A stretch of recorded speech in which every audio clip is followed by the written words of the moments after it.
Hi, I'm Commissioner Raquel Regalado. Thank you for joining us on your lunch break. Today, we're talking with one of our amazing community partners about the different programming and opportunities that we have and how we work with them and how we can work with you to do more and provide these services to all the residents of Miami-Dade County. Really are excited to be here with the district today to discuss all of the exciting projects that are happening at the Port of Miami and entertain a lot of your questions. I want to thank Commissioner Regalado, you, Alejandro, and the entire team for allowing us the opportunity to have this next hour with you today. And here with the room with me are some members of our Port of Miami family and senior executive team, and I'd like to just take a moment for everybody to introduce themselves, and I'll start across the table. Good morning, everyone. My name is Fred Wong. I'm the Deputy Director here at Port Miami. Susie Trudy, Director of Public Affairs, Marketing and Communications. Good morning, Richard DeVilliers. I'm the Chief of Staff at the Port Director's Office. Good afternoon, Deborah Owens, Director of Governmental Affairs. Welcome. Looking forward to the communication. Good afternoon. I'm Becky Hope. I'm the Assistant Director of Planning and Grants here at Port Miami. Thank you. So on the agenda today is we're going to quickly start off by showing you a nice video of the Port of Miami and the economic impact, and then we're going to get into details on where we are today and where we're going in the future. And so as you guys all know, Port of Miami is a global community. We're known globally for tourism, for trade, for cargo, and our people and our culture. And that's what the importance of today is, the economic impact that the Port of Miami has on not only our community, but also the state of Florida. So with that, let's just start with a quick video, and then we could go into the presentation.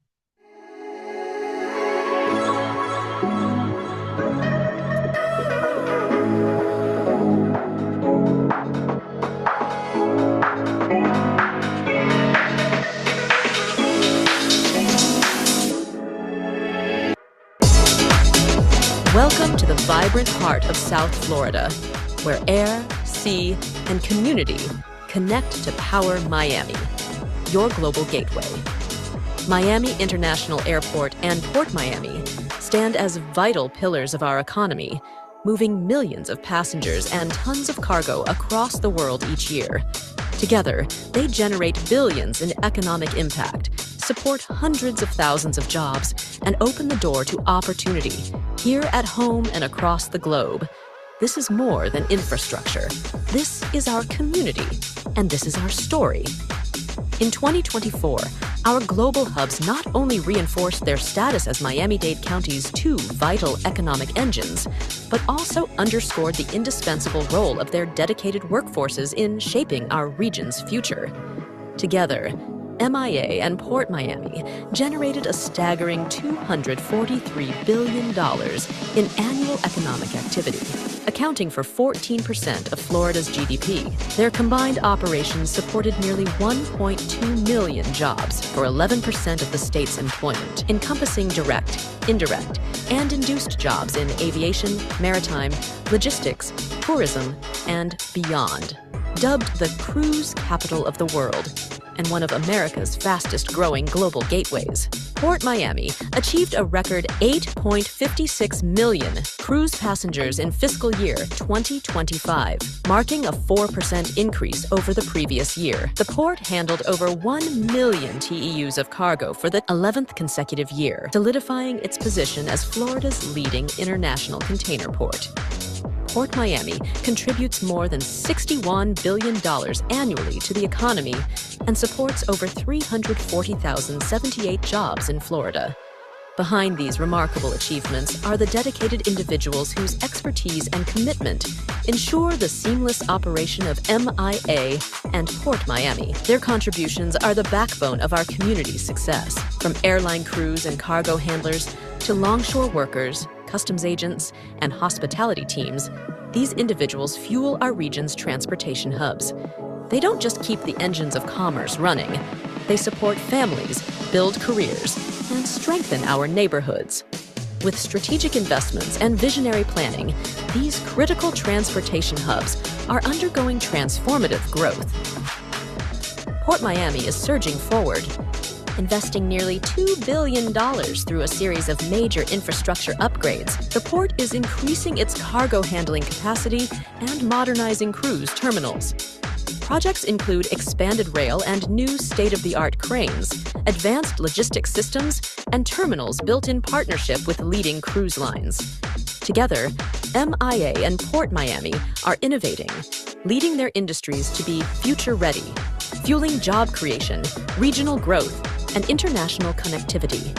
Thanks to the companies, partners, and unwavering dedication of those who serve at the heart of our global gateways, the world is moving, and Miami is leading the way.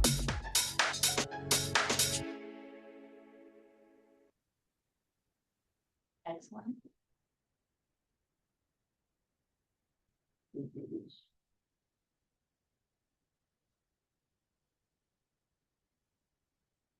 All right, so now you got to see the economic impacts of the airport and the seaport, the two largest economic impacts in Miami-Dade County. We're going to focus on Port Miami in today's session. Believe it or not, in the state of Florida, there are 16 ports, 16 different ports in the state of Florida. And there's a saying that if you've seen one port, you haven't seen them all. Each of the 16 ports here in the state of Florida have very unique niches. And the niches here at Port Miami that we have is cruise tourism, number one, and number two, cargo, moving international containerized cargo. We flew up on the screen for you all just the mission statement of the port, which is really to operate and develop one of the leading public seaports, not only in Miami-Dade County, but in the state of Florida, to remain competitive, to remain financially self-sufficient. We do not take any funds from the general fund.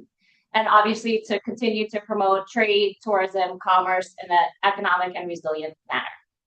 So with that said, Richie, this is the Port of Miami. For those of you who have not been to the Port Miami, we are an island. We're a man-made island. We are 520 acres, which you see on the screen. We are located in the middle of downtown Miami. And there's two different ways to enter the port. If you're heading downtown, you're going to take the Port of Miami Bridge most likely. And then if you want to connect to the highway system, we have the Port of Miami Tunnel. I'll get into the tunnel a little bit later into this presentation. But the tunnel goes 100 feet under our channel and it provides direct access to the national highway system. In addition, we have rail on the port. We'll get into the rail system in a little bit. The cruise portion of the port is located on the north side of the port. So in the picture that you're looking at, it's across from the MacArthur Causeway, kind of in like a whitish color. And currently we have 10 active cruise berths. And by the end of 2028, we will have a total of 13 active cruise berths. And we have 3 cargo container yards. We have Seaboard Marine, Pontoc, or Port of Miami Terminal Operating Company, and South Florida Container Terminal. And among our assets that you'll learn about during this presentation are our gantry cranes. You could see that they are on the south side of the port, and we currently have 13 gantry cranes here at the seaport. The video that you just saw talked about our economic impact. We generate $61 billion to our local community and to the state of Florida. Of that, 51 billion is attributed to cargo and 10 billion is attributed to cruise. Port of Miami makes up 4% of the state's GDP. If you combine that with the airport, that's about 14%, but the port alone is 4% of the state's GDP. It's something that we're all very, very proud of. The Port of Miami impacts operations and is felt throughout all of Miami-Dade County, specifically in Commissioner Regalado's district, District 7.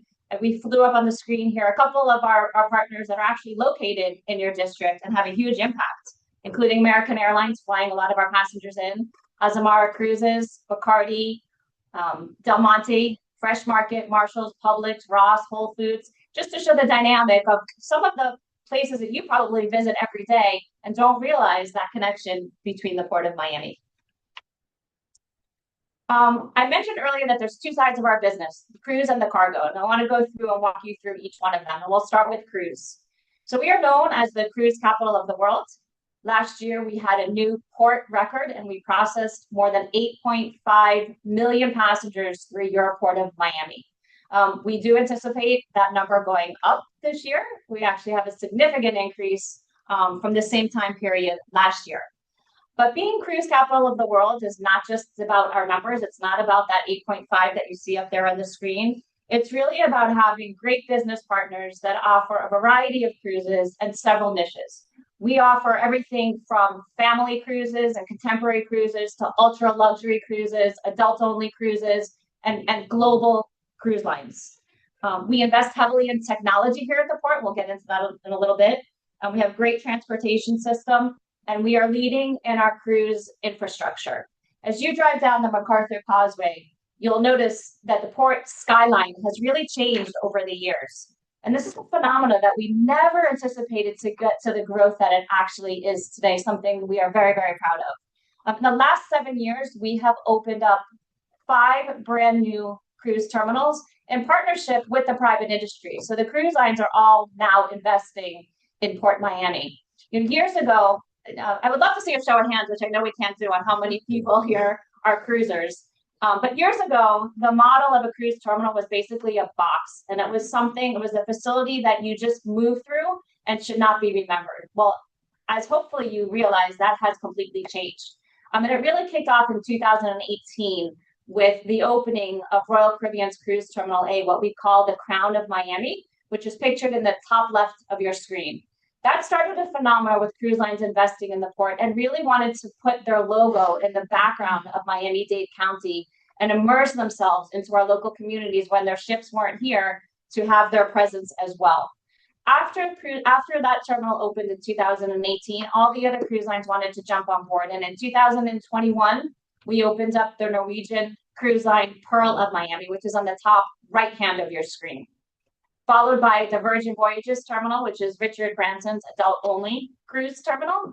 The Palm Grove opened in February of 2022, followed by Carnival's expanded cruise terminal F in December of 22. And I want to just point out those dates because it's important to realize that those terminals opened as soon as COVID was over. During COVID, all cruise business stopped for a year and a half here at the port, but all of these construction projects continued to be funded and continued to grow and open up when the pandemic was over, so we could welcome all of these cruise ships, which I'm glad that we did. The most recent cruise terminal that we opened up is in the middle of the screen. It's in partnership with MSC Cruises, and that's on the far east end of the port. This is an airport style terminal, and it's very unique. And it's an airport terminal by design simply because we ran out of space. The model of one cruise terminal, one cruise ship is out the door. And this is our airport style terminal where right now this facility can accommodate 2 different ships from 2 different cruise lines. It's being used by MSC and Royal Caribbean right now. But ultimately there's going to be a 3rd berth built out where we'll be able to process 3 different cruise ships from one cruise terminal. And that's what we call it, an airport-like facility. We're not stopping though, believe it or not. We have room to build 1 more cruise terminal on the north side of the port. We recently broke ground in January of this past year for a new cruise terminal on the west end of the port for Royal Caribbean to be built up for a 7,000 passenger vessel. And that cruise terminal will open in late 2027. So switching over to cargo. We are known as the Cargo Gateway of the Americas. We are number 1 in the state of Florida for processing international containerized cargo. And we're number 11 in the nation for international containerized cargo. We trade with more than 140 nations around the globe. We have a very, very diversified trade pattern. Our obvious most popular region to trade with is Latin America and the Caribbean, so that north-south trade, and that's simply because of our geographic location. 48% of the trade that we do is with Latin America and the Caribbean, followed by Asia at 31%, Europe in the Med at 20%, and we have a strong growing market with Africa of about 1%. Our trade is extremely balanced. 54% of our trade is imports and 46% is exports, which is unique for ports like us. So we're very proud to see that diversified trade. Not up on the screen, but I want to discuss some of our commodities. Our number 1 commodity that we trade, a little bit of fun facts for you, is fruits and vegetables. Perishables have really grown through this port in the last year. On any given day, you'll see our top trading partners like Guatemala, Peru, and Ecuador trading perishables. Our number 2 are apparels and textiles. Very common to see t-shirts and undergarments and casual wear coming through this port, also in the Latin America and Caribbean region. Our number 3 commodity is machinery from China, from Honduras, and from the Dominican Republic, followed by furniture, and then iron and steel. So what are some of the past investments that this port and this community have done to really get us where we are today? You see 4 of our largest projects on the screen, and I want to walk through each one of them with you. We have 13 post-Panamax gantry cranes here at the port. Each one of these cranes are electrified, and they are on the south side of the port, the southeast side of the port, where we have our depth of 52 feet to accommodate the larger vessels. We will be putting out a procurement process later this year to purchase probably 4 more gantry cranes, depending on the cost of them. But we do need to retire some of them and renew some of our gantry cranes. Very instrumental to the growth of the port is our on-dock rail. In 2013, rail opened up in partnership with the Florida East Coast Railway. You can take the cargo can get on a train and go 350 miles up to Jacksonville, where it can connect to the CSX and the Norfolk Southern and reach 70% of the US in anywhere from 1 to 4 business days. So let's get the commodities moving on and off the port as quickly as we can. I mentioned earlier our way of entering and exiting the port is through our tunnel. The tunnel opened up in 2014. It is one of the greatest phenomenals that we have here at the port. The volume that moves through here, we would not be where we are without this tunnel. It takes about 80% of both cars and trucks. So it is for cruise and it's for cargo. The only vehicles that cannot go through our tunnel are hazardous materials, but everybody else is permitted to do that. And it connects to the international system where cars and trucks do not need to go through the streets of downtown with direct access. And finally, I mentioned a little bit earlier, our deep channel. So we are on the cargo side, depending on where you look at, between 50 and 52 feet deep, which allows us to bring the big post-Panamax vessels that are coming through the Panama Canal. We are the deepest port on the East Coast, just south of Virginia. And that is very, very important to the volumes of cargo that we move through this port. We have a very strong capital improvement program, over $2 billion in the next 5 years. And the map that you have in front of you, I just want to highlight a few of them. Some of them I've spoken about already. On the cruise side, if you look at number 1, that's where we are building the new cruise terminal for Royal Caribbean. And if you switch to number 2, all the way on the east end, is where we will be building out the 3rd berth for the MSC cruise terminal, which will open in 2028. I want to highlight on the cruise side, number 5, which is probably our largest construction project that we've done in quite some time. It is the rehab of our north bulkhead. We need to rehab 6 of our cruise berths in the next 7 years. So that plan is to take out 1 cruise berth starting in summer of 2027 for about 5-6 months, rebuild that berth, move the ship operations that are there to another facility while we construct it and then reopen it. So it'll be 1 cruise berth each summer for the next 6 years. I say a 7-year project because we're in the design phase now, which adds on another year to that project. On the cargo side, I want to highlight number 3 on your screen, which is a project in conjunction with the South Florida Container Terminal, our rubber tire gantry infrastructure. So we have put, in partnership with South Florida Container Terminal, the ability to accommodate 18 rubber tire gantries, electric rubber tire gantry cranes, to allow us to stack our containers higher, as well as move the cargo runs within the yard a lot more efficiently. Because we are an island, we are densifying the entire port and looking at where we can build higher. So these ERTG equipment really helps us to densify. If you drive through the port, you'll see this happening not only in our cargo yards, but also in our roads. We have flyovers to take you to certain different locations on the cruise side, so passengers, don't have to circle the entire port. But so densifying this port is very big. Number 4 is just pointing out where our gantry cranes are. Like I said, we're going to be purchasing more gantry cranes this year. So talking about densification, there's 2 projects that I want to highlight that are not necessarily on here because they are off port. We are looking right now at studying an inland port. what are the functions that we can take off port that don't necessarily need to be taking up acreage here. So we're doing a study and we're looking at different property here in Miami-Dade County where we can eventually have an inland port, not to keep containers here in the port if they don't need to stay here. The other project that we're looking at is a phytosanitary and cold chain facility project, which I think we have another slide later in the presentation, so I'll get to that in a minute.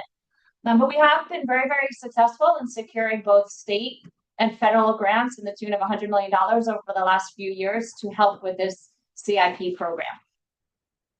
One of the programs that I want to highlight is our shore power program. Shore power, I'm not sure how many of you are familiar with shore power, but what shore power does is allows our cruise ships when they pull alongside at the port to turn off their primary engines and to not burn emissions while they're sitting in port. This program was one of our mayor's largest initiatives, and it was launched in 2024. We have the ability to have shore power at 5 of our cruise terminals, where on any given day, 3 of them can plug in simultaneously. This has been a shared program between the county, our 5 cruise lines, Carnival, MSC, Norwegian, Royal, and Virgin, along with Florida Power and Light to bring this program to fruition. We are the only port in the state of Florida that offers shore power. We're one of a handful globally, and the only one that I'm aware of on the East Coast is in Bayonne in New Jersey. So that just goes to show you the innovation that your Port Miami continues to lead on both sides of our industry. Since shore power has launched, we welcomed more and plugged into more than 300 cruise ship calls, which equates to the reduction of 8,000 tons of greenhouse gas. Now, what does that mean, right? I always like, how do you relate that to our everyday life? If you plug it into the EPA calculator, what that means is we have removed approximately the electricity that is burned in 1 year from 1,600 homes. And that is what this shore power program does for us. I mentioned earlier our phytosanitary treatment. So we are producing and constructing in conjunction with the Miami International Airport a future-ready perishables facility. We broke ground on this project in July of 2025, and we've been very fortunate to secure some federal funding for this program. What this is a state-of-art phytosanitary and cold chain facility. It's one of a handful in the country, and it will allow for the safe processing of perishables as they come through our community, both through the airport and through the seaport. It will use innovation technology, X-ray technology to treat our perishables. And this facility will open at the end of 2028. Innovation is the forefront of a lot of things that we do here in Miami-Dade County. We love to talk about technology and we love to test pilot programs. We have recently partnered with the Miami-Dade Innovation Authority. And for those of you who are not aware of this organization, it's an organization that partners with local governments to find technology solutions for challenges that we face within our industry. And they help fund startup programs as well as they help us procure them if they are successful. So we have partnered with the MDIA, I'm going to call it, on a cargo visibility challenge. And we have partnered with 3 companies, Combo, Erigu, and Grid Matrix. And what this program does, it allows us to track cargo as it moves both on port and through our community through a lot of camera and AI work where we can identify bottlenecks in traffic and focus on how we can change traffic patterns. We can see where cargo is ending up. And we can also identify certain features on a truck that has a dented container that we can pull it aside and get that container fixed. So we're using a lot of innovation and AI camera technology to help identify some new cargo movements, not only on the port, but throughout our community. In February of this year, we actually just had very exciting, our very first innovation day here at the port. And we partnered with the Port of Ashdod in Israel to highlight these programs, as well as some other innovative programs with shareholders, stakeholders, and investors on what technology are out there for all of seaports to highlight them and to figure out investing and how we procure them. We're doing a lot of other exciting, smaller things here in our housekeeping and maintenance department. We've tested some robotic vacuums to help augment, not take away jobs, but to augment the jobs and to be able to vacuum our facilities in the evenings when they're closed. So innovation is in the forefront of everything that we do. Another aspect of the port that we're spending a lot of time on is workforce development. The port supplies a lot of jobs to this community, but a lot of people don't really know what a seaport does. You know, a lot of folks think that we're just cruises. Well, cargo provides, you saw the job numbers. Cargo provides a lot of jobs and they provide a lot of well-paying jobs. So we're getting out into our community and talking about and developing workforce programs. We've partnered with a lot of the educational institutions here locally in Miami-Dade County. Specifically, FIU is conducting right now a study for us on workforce development. They've met with our partners, both cruise and cargo, to identify those jobs that need training and that need funding and awareness. And so we're wrapping up that study right now. We've also partnered with Miami-Dade College right across from the port to develop a supply chain program in their regular curriculum. And it's offered to students at Miami-Dade College to learn about supply chain and how they can get involved in the supply chain. As a matter of fact, we have 6 of our current Seaport employees that have enrolled in it also to further their career. And we also do a lot of apprenticeship programs. Right now, we're working with Miami-Dade public school systems, and we've created 3 different apprenticeship programs. You know, college is not for everybody, right? So we're trying to get down to the younger generation as well to identify some trade. A lot of kids are starting to study specific trades. And we have 3 paid apprenticeship programs that teaches training in 3 different fields right now, in diesel technicians, in maintenance technicians, and in commercial refrigeration. So again, workforce development is on the forefront. And a little fun fact, you know, I started, for those of you who don't know me, I started at the port as an intern when I was at college. And never in a million years was I ever aware of all the jobs that were created here. So this workforce development is trying to get out there into our local communities and the educational system to make awareness and train.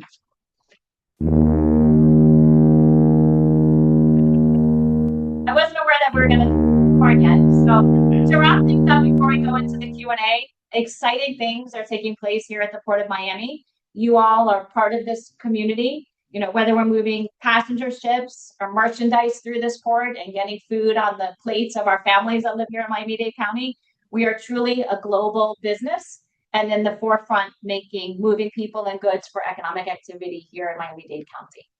And with that, I'll take a little bit of a pause. I think, Alejandro, there's an opportunity for some questions and answers.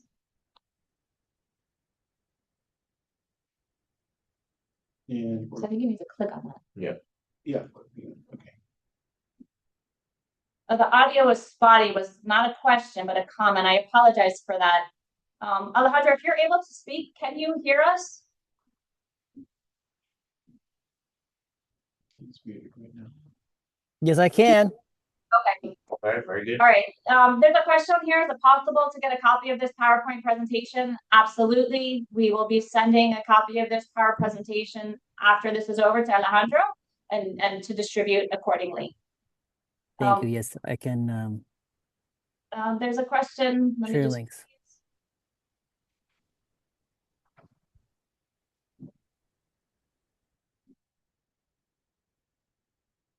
So there's a question on here from an Uber driver about traffic here at the Port of Miami, with some good suggestions on how we can consider running operations in the future.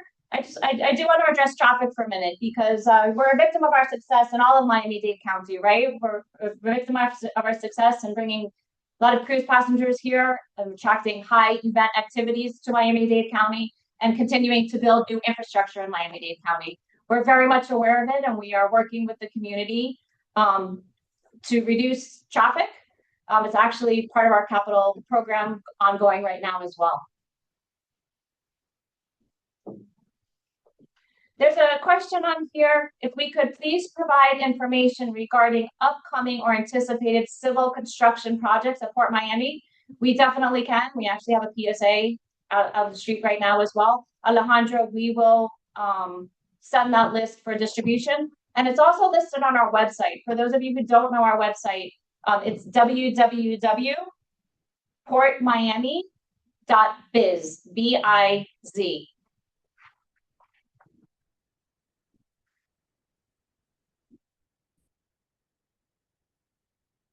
That's the signature bridge. Why the high? Signature bridge, nice thing too.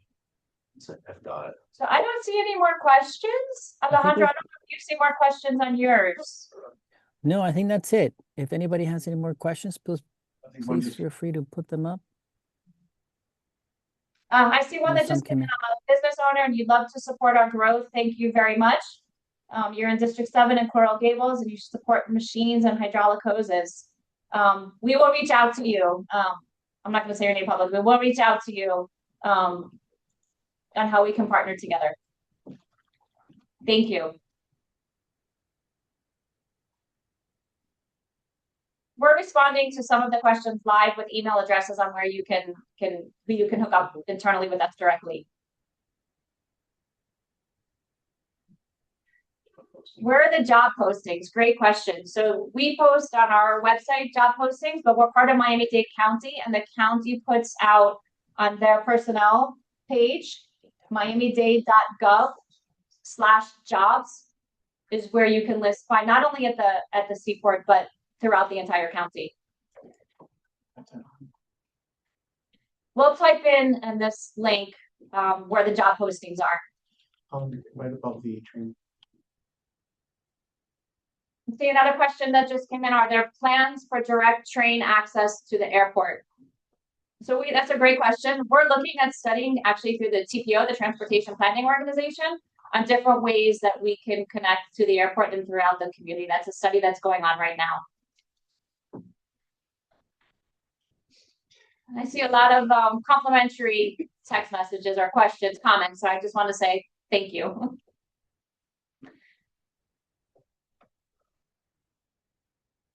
Apprenticeships. Where can we find out about the apprenticeships?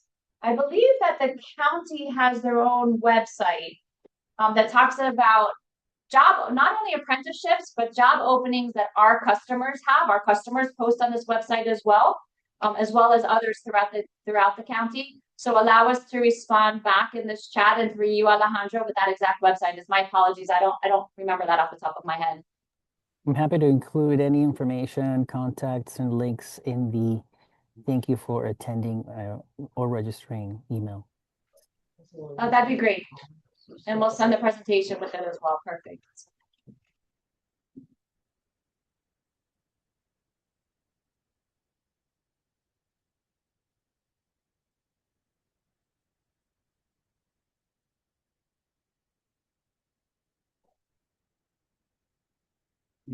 Actually, a really good question here. It says, has anyone been given thought about having open air lots for taxis and garages?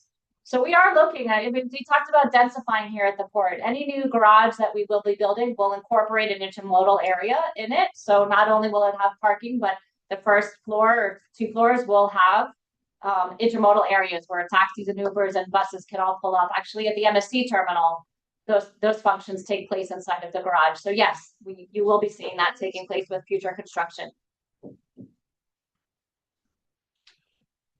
Thank you.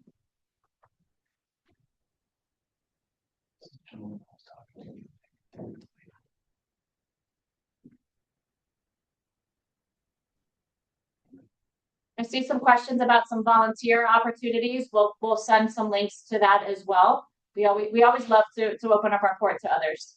So thank you for that suggestion.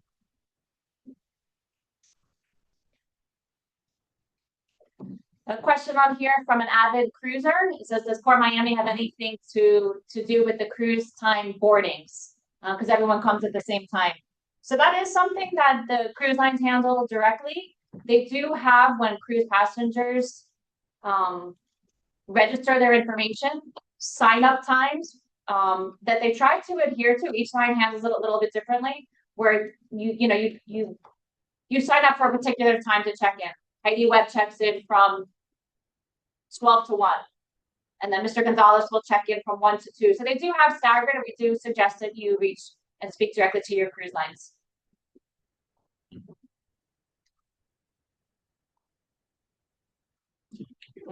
Yeah. Maybe you can copy and paste that.